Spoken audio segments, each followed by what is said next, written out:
Step one, wake up early, gonna rise with the sun. Step two, get some good, some food in you. Step three, think real hard about what you wanna be. Step four, everybody just do your thing. Wake up, today's gonna be a good day. Wake up, today's gonna be a good day. Wake up, today's gonna be a good day. Wake up, today's gonna be a good day. Wake up, today's gonna be a good day. Wake up, today's gonna be a good day. Wake up, today's gonna be a good day. Wake up, today's gonna be a good.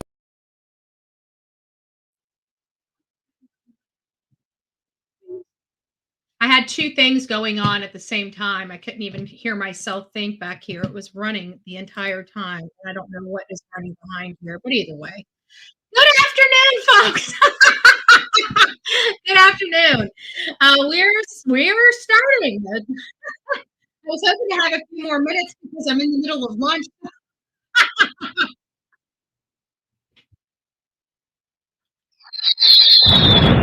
So we'll just wait for a few people to get in here, and then we'll get started. Oh, I don't like the light colored glasses. I like them when I'm reading and stuff like that, but I like the darker glasses. It looks better on camera. So that's what I do. I never eat bread, but I went to Detweiler's, and Detweiler's it's like farm to table a grocery store here, and so they had fresh Asiago bread, and it's just hard not. I mean, fresh bread, right? Like fresh bread, and fresh cut chicken. Oh my goodness. Oh my goodness. Don't even need mayonnaise. The bread and the meat are so flavorful. You can just throw literally bread and meat together and it's good. It's good. And you know I don't eat cold food. So if I'm eating cold food, you know it's gotta be good. So anyways, we're gonna be going over part 3 of our story, and this is related to Kelly Siegler and this very biased, I have to be honest, very, very biased, in my opinion, article about Kelly Siegler. And the problem is I just don't think that they collected that they are arguing for a winner. Like if this is the best case subject to write this article about, I'm very confident in the work that Kelly's doing. That's all I'm saying. That's all I'm saying. Okay. There are a few key points in this article that I think we could take a closer look at. I think that we could have um, a healthy debate over, and I think the tone is we haven't quite got there yet. There's been hints of it throughout this entire story. And the hints are that the informant system.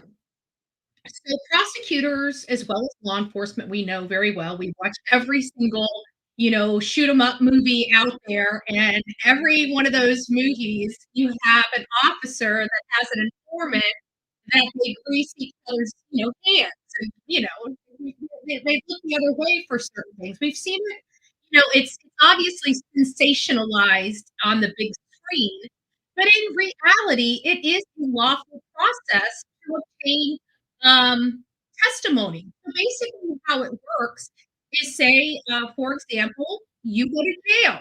Okay, say you go to jail for a really bad crime. Let's say bank robbery. Okay, you go to jail. Where is it coming? I don't know where this is coming from. Hold on, guys. I gotta put everything. I'm hearing myself echo. It's really, really bizarre. Now I'm not echoing anymore. I don't get it. Did you guys hear me echo? I thought that was really, really weird. I wonder if I hit something. My food. I'm running out of room here. Everything's kind of hitting everything. I don't know what happened. I don't know. Um, where was I at? I forgot even where I was at because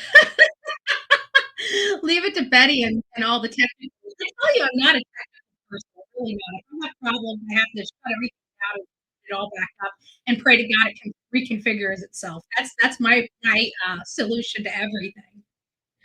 But it's the system. It's the informant system, and we've seen it many times.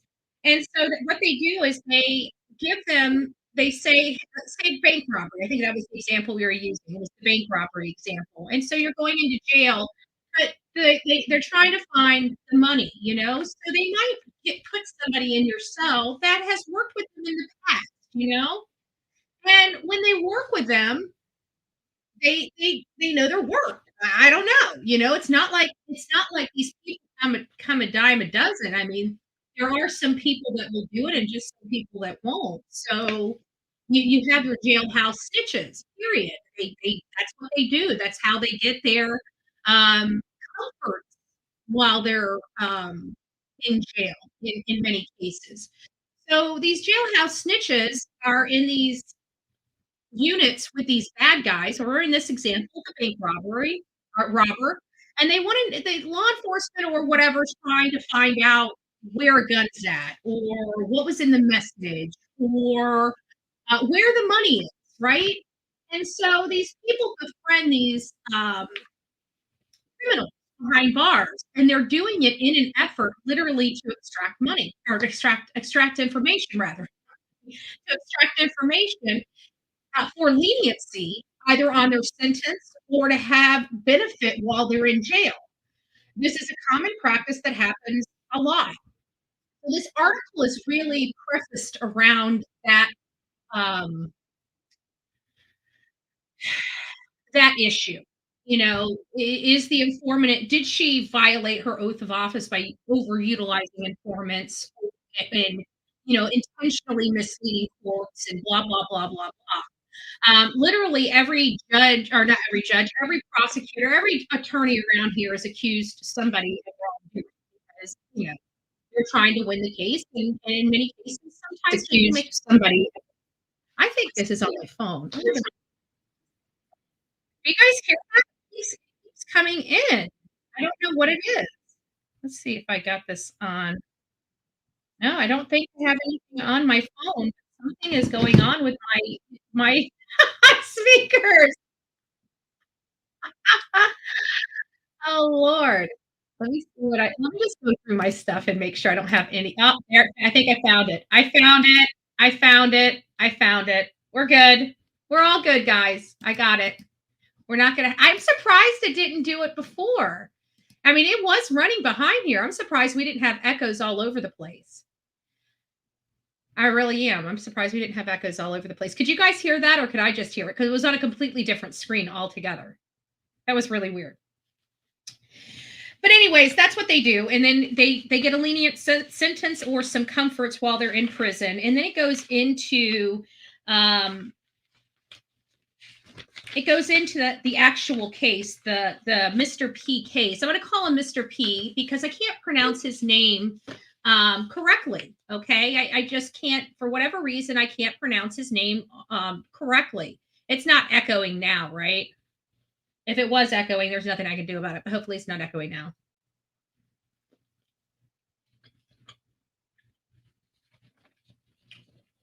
Anyways, we went through the house of bodies, full of bodies.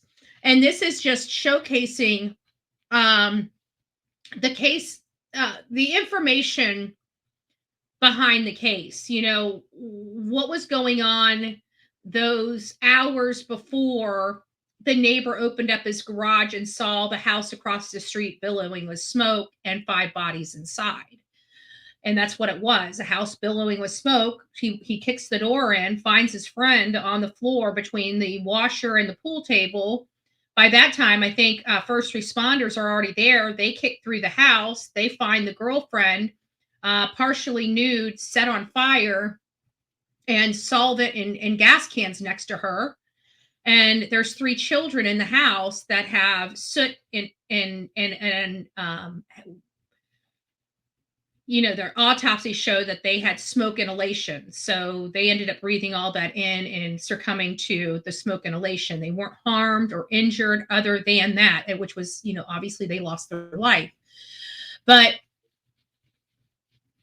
the only person that was there at the end of the night was Mr. P, Ron Pribble. I don't know if it's Pribble. It's Prible, Jr., Ronald Pribble Jr. And he was the only one there at the end of the night. And he lived a few blocks away. And I don't think we have gotten there yet, but he was actually driven home. But it comes down to the actual physical evidence on the bodies as to why he was charged. There was a jailhouse informant used to solidify his conviction at his court hearing, but I don't think it was the star of the show, if you ask me. I really don't. The real trial tiger is part 3 of this entire story. So before we get started, I'm just going to go ahead and run this video. It's the video we rerun for all the people that don't know what cold justice is. This just gives you an idea of what it is and who Kelly Siegler is.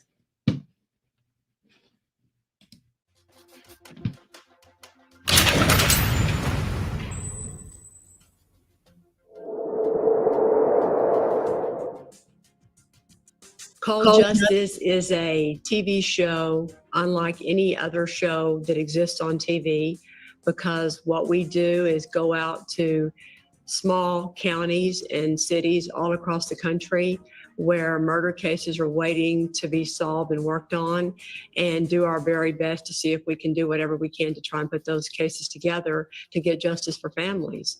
And it's real. I'm a former prosecutor, so I know what it takes to put a case together in the courtroom.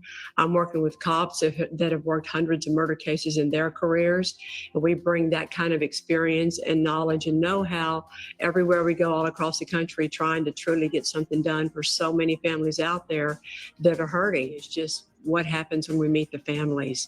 You know who you're going to be meeting as far as the relationship to the murder victim, but when you look into their eyes and you have them tell you what they've gone through, what the criminal justice system has done to further break their heart, and you feel their pain and frustration, and they tell you about their loved one, how do you not feel that? How do you not want to do your very best to help those people? I don't think that you can ever quit feeling that if you do this job.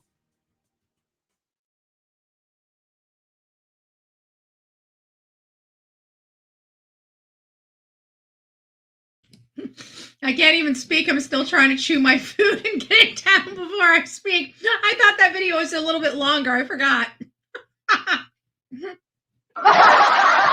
I did. I forgot. I forgot how long that was. So anyways, so we're kind of going to get on to the rest of the story. I'm going to read it, and then we're going to kind of talk about it. There is one case that I actually want to look into. Actually, let me go ahead and pull this up now, that I didn't have a chance to pull up before this live.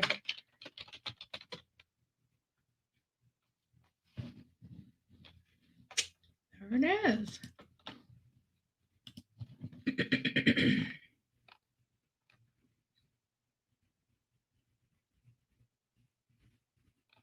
So I wanted to read that. I haven't read it yet, but we will. Let me get back to this. So this is where we're at for the Kelly Siegler. We're at the real trial tiger. And again, this is a very biased article, in my opinion. I have to agree. It's bad. It's bad. And they're actually painting this entire story as this guy is innocent.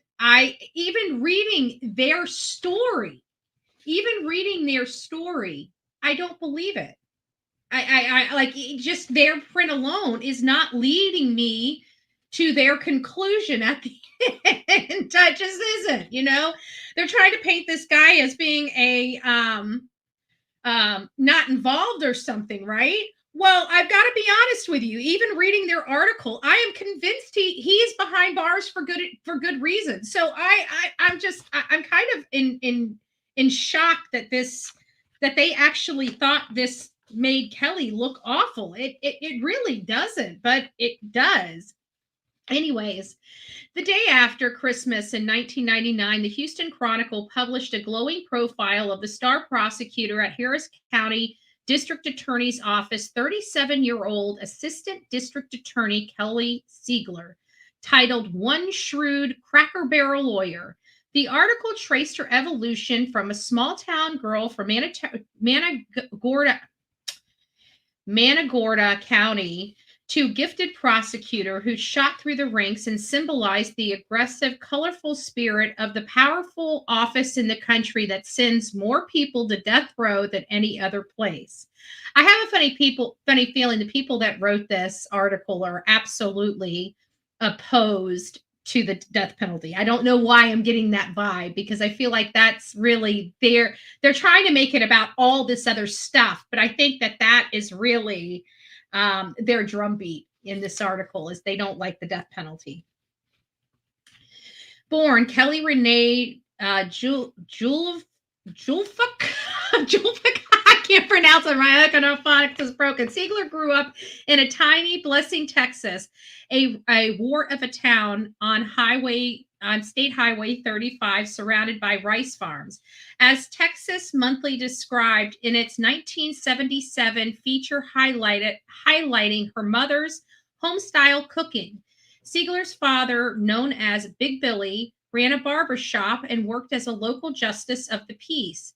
He went shoeless and held court between haircuts, the Chronicle reported. Siegler played high school basketball and was a valedictorian of her graduating class at the University of Texas at Austin, where she graduated early after studying international business. She was known in her dorm as the Hick. Siegler joined the DA's office straight out of law school in 1987 as an intern in the office family's criminal law division. She had come face to face with domestic violence cases, which fueled her desire to seek justice for victims. The issue was personal for Siegler, who was just a child when she urged her mother to leave her abusive stepfather and watched helplessly as the system protected him. I grew up in a world where ladies walked around with black eyes, she later said in a clip from Cold Justice. You know what? That I do remember that time. It wasn't too far. I think it was a lot of people that I think it was a lot of people during that time that in a lot of areas, mostly rural, that lived like that. Siegler arrived at the DA's office as legendary District Attorney Johnny Holmes had become famous for seeking the harshest possible punishments. Before long, she was making her mark as an overachiever. Evaluations contained in her personnel file showed Siegler quickly gained a reputation as a real trial tiger. In the words of then supervisor Chuck Rosenthal, who would eventually replace Holmes as DA, I have seen her try murder cases based solely on circumstantial evidence and get life sentences from juries, another supervisor wrote. But see, they're kind of blaming her for doing her job and doing her job well.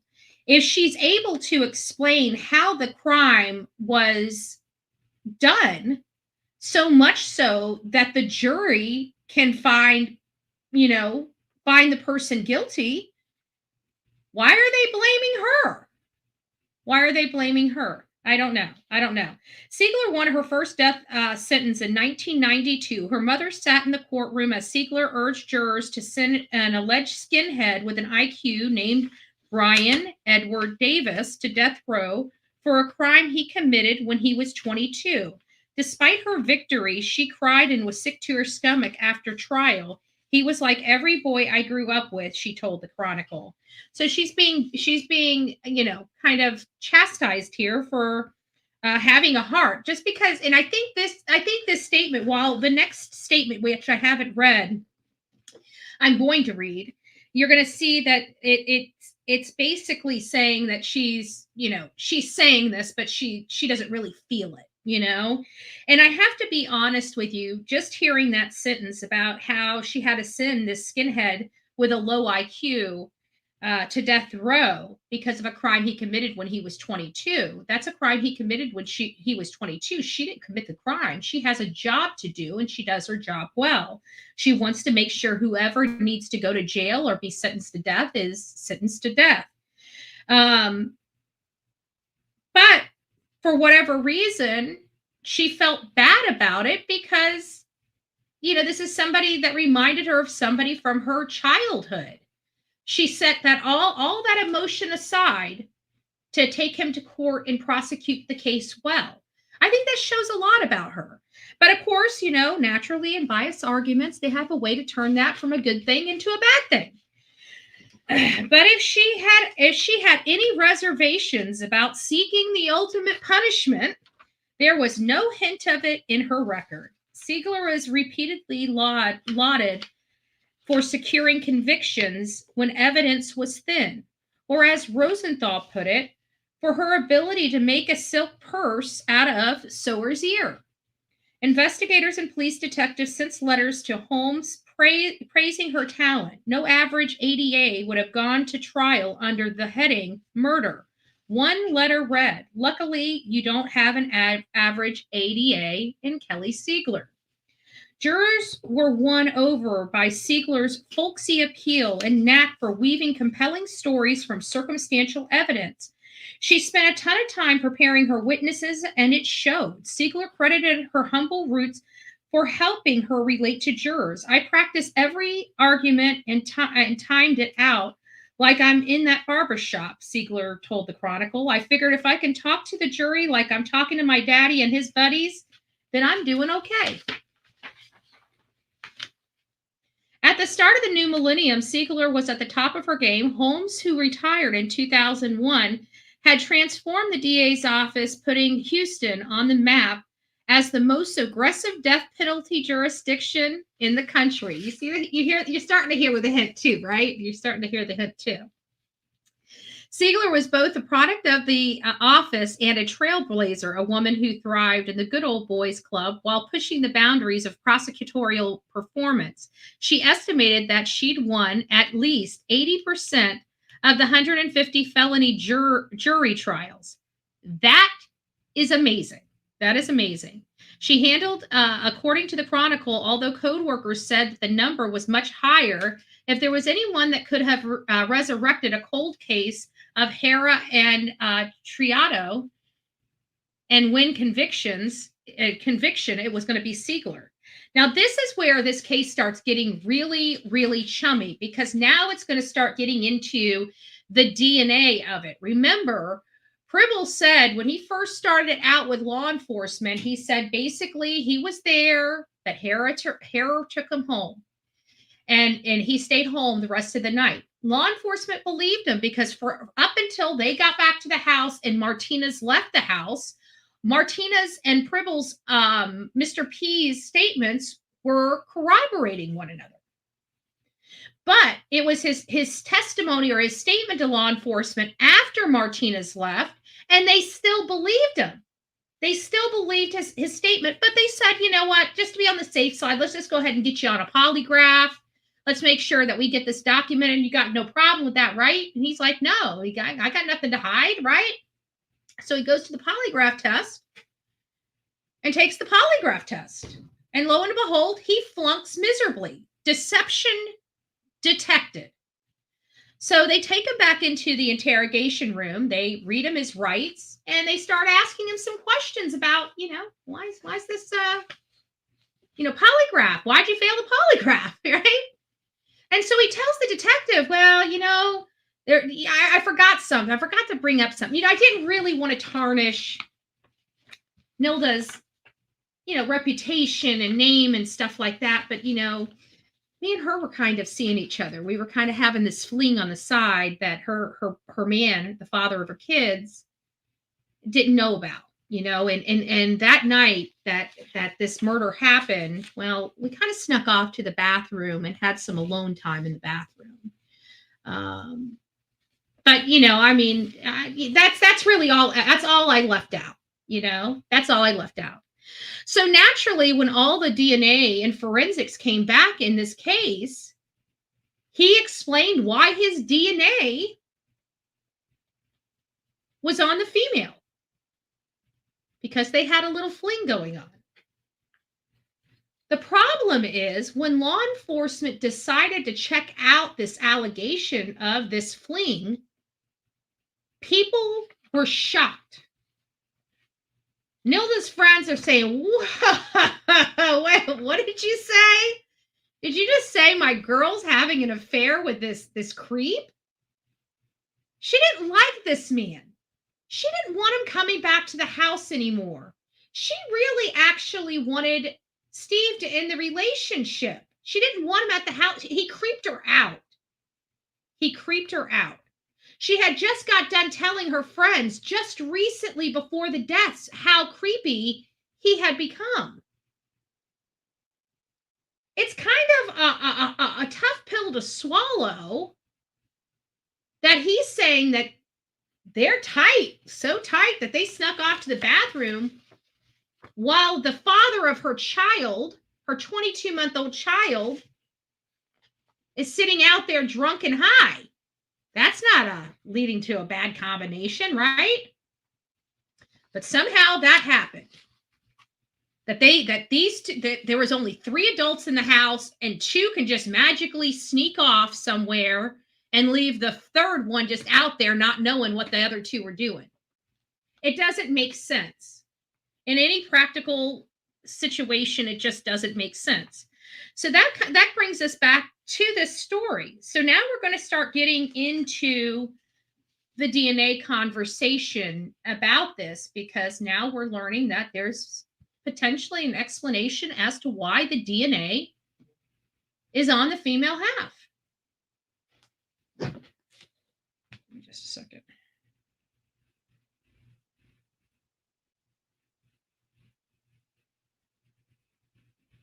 Oh, yeah, no, it doesn't really matter. Not at this point. We just need to keep it up. Just keep it up. I mean, just mute one, put them both up and mute one. That's basically what it is at this point. I don't feel like, well, the problem is I don't feel like killing the switch. I guess we probably could.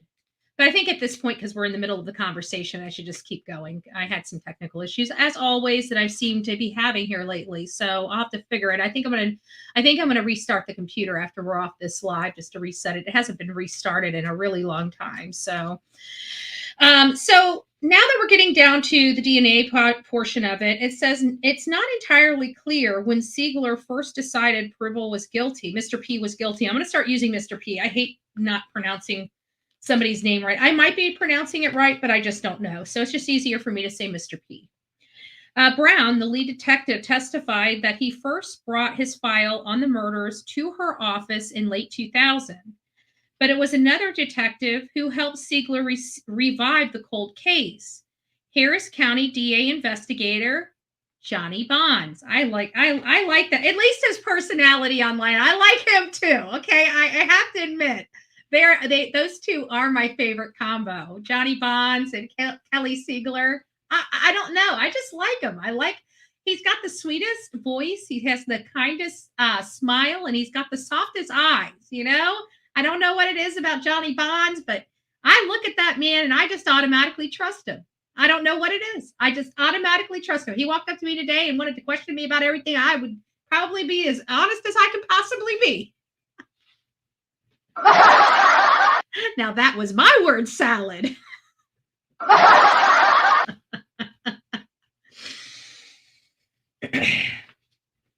So, who later became Siegler's co-star on Cold Justice. I just realized I don't have my overhead light on.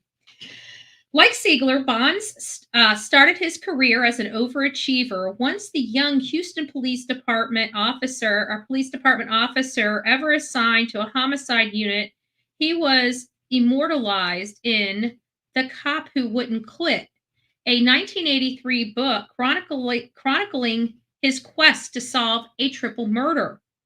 After leaving the police force, Bond did a short stint working private security and home remodeling, but quickly returned to detective work. And in 1989, he joined forces with Harris County DA's office.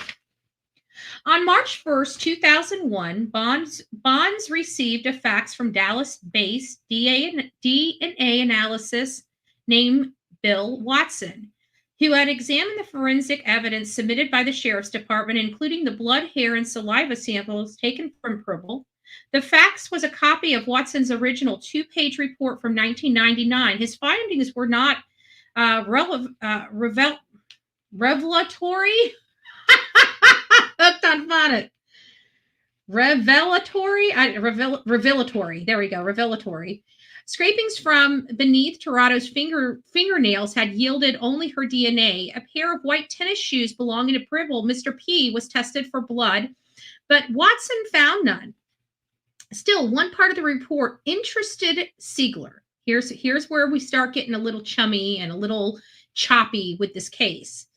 2 male DNA profiles had been obtained from semen collected on Nilda's body. They did vajayjay swabs as well as, backdoor swabs. And those both showed signs are spermatozoa. Let's just get found sperm, right? They found sperm, and that was linked to Steve Herrera, the child's father. They were boyfriend and girlfriend. So her boyfriend linked back to the vajayjay and the back door. However, there was sperm from the oral swab. So the sperm from the oral swab belonged to Mr. P. In his statement divulging the affair, Mr. P told detectives that Nilda had performed oral sex on him in the bathroom, which would explain the presence of the product in the oral swab on the oral swab. But Siegler was skeptical, although Mr. P said the two had been messing around for some time. Friends of Nilda rejected that notion that she was cheating on Herrera with Mr. P.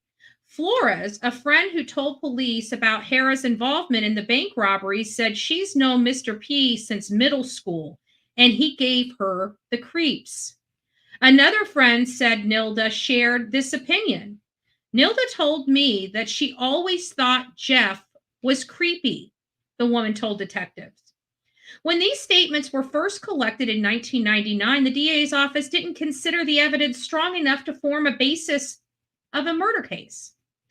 But with Siegler in charge, things changed. By the summer of 2001, Siegler had concluded that the DNA evidence from the oral swab could only be the result of a sexual assault.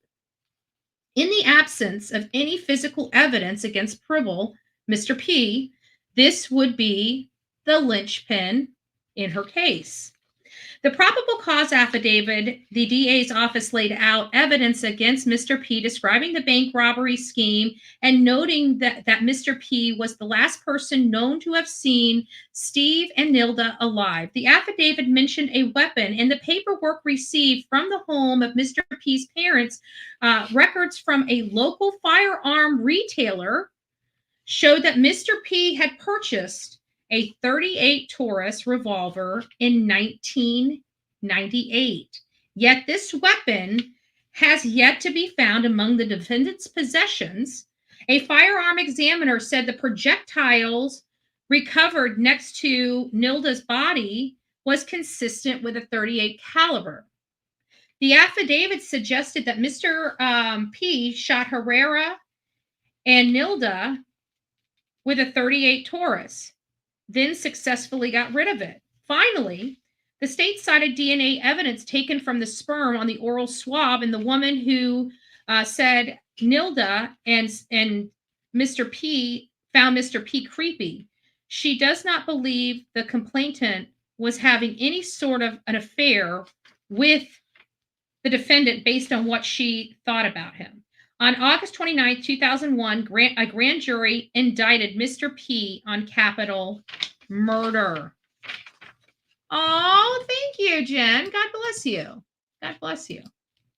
So that was all we have for Chapter 3, our Part 4 on here. So as you're seeing, they're starting to set this case up. This guy, he's a bad guy. Mr. P is a bad guy. They're trying to say we haven't quite got there yet. And I think we're going to learn. We're going to be reading the final chapter of this tomorrow, which is Saturday. And I think what we're going to learn is that this article leans as if Kelly inappropriately utilize the informant system. I don't think she did. I think people, this is what I think. No matter what state, county, or city someone is in, you've got somebody that wants to make a deal. You got somebody behind bars that wants to make a deal. Okay. Period. And if you're in like a state prison, you probably deal with more on a state level, right? If you're in a federal prison, you probably deal with it more on a federal level. So we've got a lot of people that are in jail, especially in state custody, that do a lot of bad stuff. Some of these people are never going to see the light of day again. But they don't mind wheeling that this is their life. This is the rest of their life. They don't mind wheeling and dealing with prosecutors or anybody else to make their time there a little more bougie. Okay. They want to be taken care of a little bit better. They want to have a more bougie time. I'm watching both chats and I see everybody in the other chat laughing. God bless you guys. God bless you guys for being over there too. We're going to have to run a live completely over on the other channel because we need to build that up. I have a funny feeling that it's just going to be going this way until we can get to the end of this. It is what it is, but we will get to it. I promise you. It just sucks that we were put in a position like this over a man that can't take criticism from a woman. I'm starting to think he's an incel. Like he's that bad. You know, he hates women clearly, and he hates women that put him in his place. He's a very abusive person, and we're just going to have to take the walk. The walk is the walk, right? He's not going to be successful. We know that these type of cases are bullshit. And even if he wants to look like he's a tough guy, when Kiera gets into that courtroom, she's going to have to deal with me. And trust me, I'm not easy to deal with, and I'm going to discover the hell out of her. Because remember, she's in a criminal investigation, and she's opened herself up to a shit ton of discovery. And believe the fact that I'm going to be utilizing that to my benefit.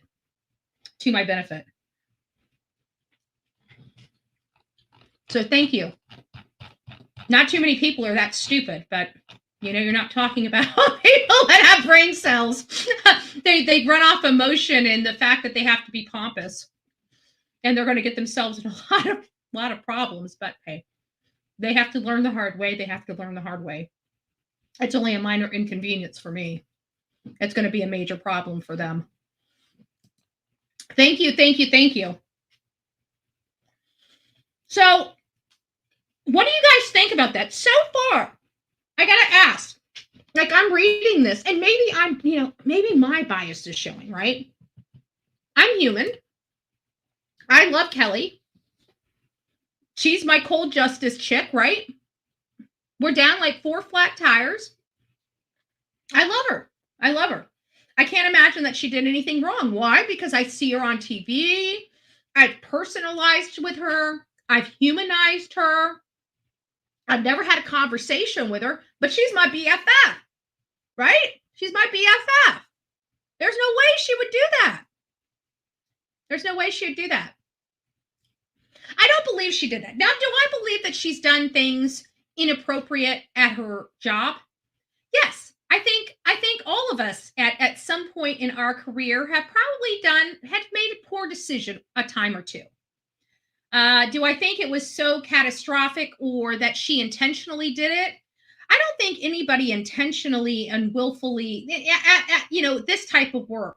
I don't know anybody that would intentionally and willfully do that. I mean, and if somebody does, then they have policies and procedures to deal with that. But I don't think really that any attorney goes out there and says, hey, I want to be a really bad attorney.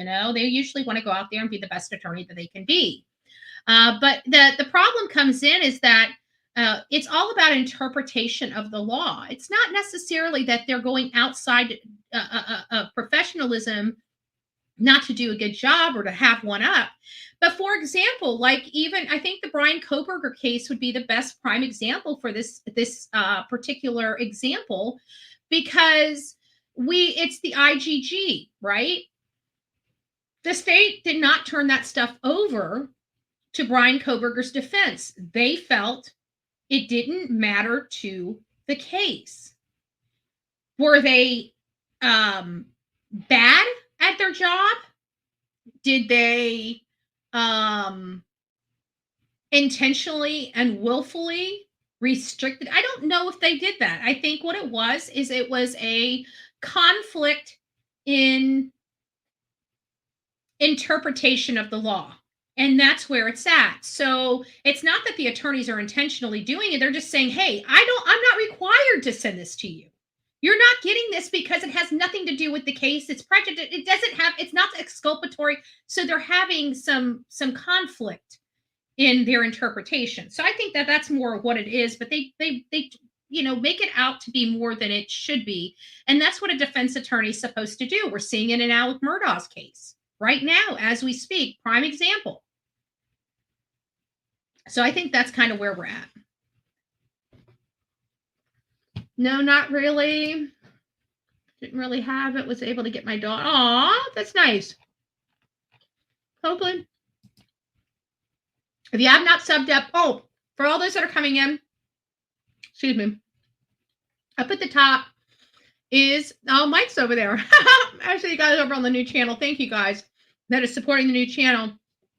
Just as a precautionary measure, we're setting up the third channel. We need everybody over there because there may be a court process that has to go on in order for me to defend myself, defend my channel, and finally put this to rest. And I'm going to be going after financial compensation to both Kiera as well as SF Investigates in this matter. And so he's coming after my channel. He's coming after my channel. I just want to make sure that we're very clear on who's coming after my channel. He went on Twitter and said, the person that is coming after my channel to take me down is him. And so we screenshotted that. So we have that. We know who's coming after my channel.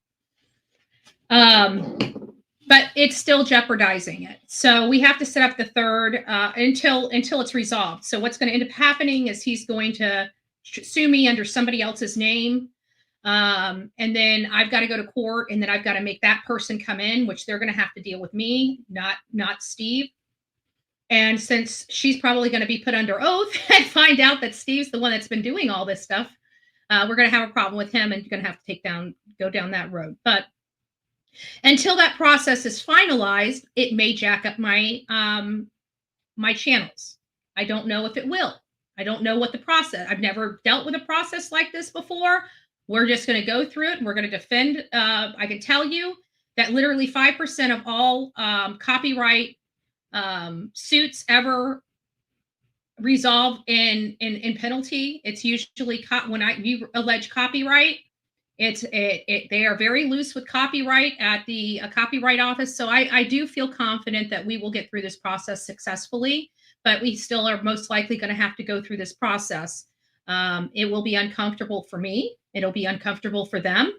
And we'll just keep doing the stuff and keep rocking it out with our coffee beans out. One thing we will not do is we will not give up. We will not let the bad guys win. We will not let evil trump love and goodness. And we'll still keep doing the good work that we do, and we'll still keep defending ourselves like we have to until the courts finally start taking this seriously and resolving this situation. But I do have a funny feeling this is going to be taken very, very, very seriously. And we'll just see where it goes from there. But until then, just for everybody to know, I'm doing everything. Listen, this YouTube stuff, people take this too seriously. Listen, we built a channel from the grounds up just a couple weeks ago and had it monetized within a week. Okay. This third channel is going to be a little bit more. I say within 2 weeks, we're going to have it up, have it monetized. It's not that big of a deal. Okay. They're trying to make it a victory lap. Trust me, by the time this is all said and done, the damage that they have done is going to be minimal to the damage they've done to themselves. Everything has consequences, literally everything. They're taking instant gratification. And it's sad because they're going to try to cry victim, later down the road. And it's going to be like, you did it to yourself. Like you literally did it to yourself. Just out of you trying to show that you could hurt somebody else and a woman, you abusive motherfucker. But that's okay. We'll get through it. So get over to the other channel. The link is up at the very top here. And we're going to keep working it out. So I need you guys over there. I need you to watch as much watch time as possible. You know the routine for all of my warriors out there. You know the routine. We got to watch. We got to get the watch time up, and we got to get the membership up. We need 1,000 memberships, at least 3,000 watch hours, and I do believe we can do it. But we're at some point, I'm going to have to convert. Whether this channel comes down or not, I'm still going to have to convert over there to get the watch times up, because we absolutely need that channel up and functioning as a monetized channel moving forward. So that's kind of the barking orders that I've got right now. And if we have to build the channel from the ground up, it doesn't matter, because I'm Bullhorn Betty. People come to watch me, right? They come to watch me, and they'll keep coming. And it's never going to stop me. It's never going to stop the work that we do. Again, it's minor inconvenience. And I swear to God that at the end of this, we will all be just fine. Okay. And I really do believe that God has a great plan and a special gift in store for all of us. I truly believe that. I truly, in my heart of hearts, believe that. And just when we think that they can't do any worse, they go a little lower. And you know what we do? We survive and we rise. And that's something they'll never take away from us. We rise and we shine, and we will continue to do so.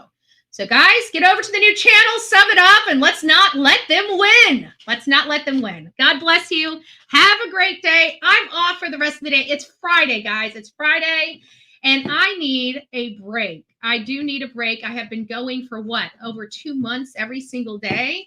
So it's time. It's Christmas time, and I am going to plug off. We will be back here at 6:30 in the morning tomorrow morning. I don't know what we're talking about, but I know it's going to be great, and it's going to be true crime. God bless, and see you soon. If I can find the right buttons. Oh. Warning, warning, bullshit alert.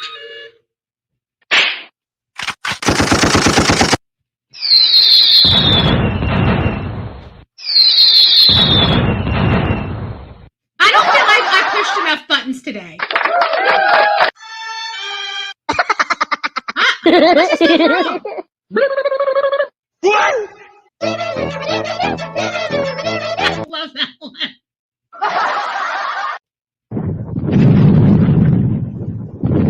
Everybody says I ruined my channel by pushing buttons, so I just figured it's my damn channel.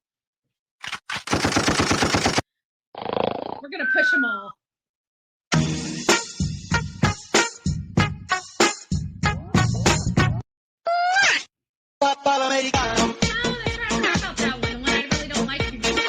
And then my favorite one.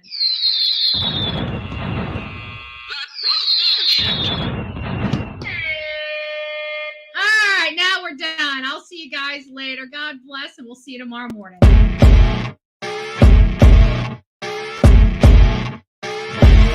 As you wake up in the morning, you want to find the latest, greatest information about criminal cases and have an intuitive conversation about the suspects associated with these cases. Head over to the Bullhorn Betty channel on YouTube.